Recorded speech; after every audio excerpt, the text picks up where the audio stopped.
Hi, it's Desiree. My goal is to bring more books into your homes, from my bookshelf to yours.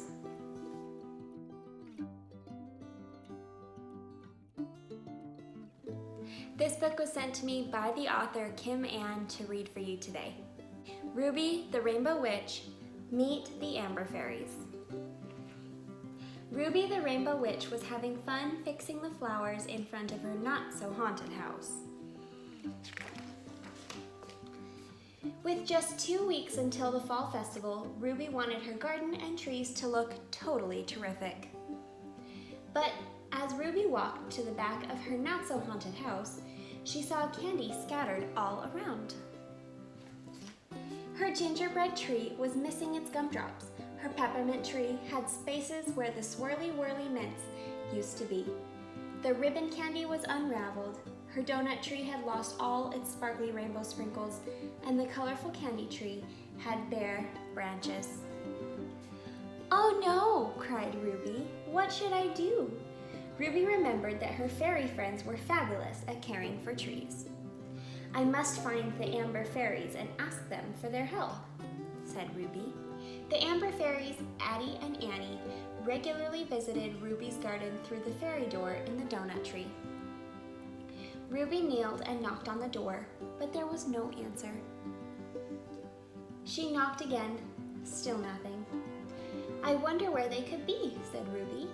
"The Amber Fairies always take such good care of my garden. Something must be very wrong." Ruby heard a loud hum. What was that, she wondered. She heard it again? Sitting on top of the stack of cinnamon sticks were the Amber Fairies, Addie and Annie. The humming sound was coming from them. They were trying to fly. "Hi Addie, hi Annie," said Ruby. "Have you seen the trees in my garden?" "Hello Ruby," said the fairies. "Yes, sadly we are out of fairy dust," said Addie. "We can no longer fly or care for the trees," said Annie. Ruby picked up the fairies and placed them on top of her picture-perfect rainbow hat. The three of them walked over to the trees, where Ruby put the fairies on the ground. "Maybe I can help you," said Ruby, with a whirl and twirl of her rainbow dress and a wave of her swirly-whirly wand. Poof!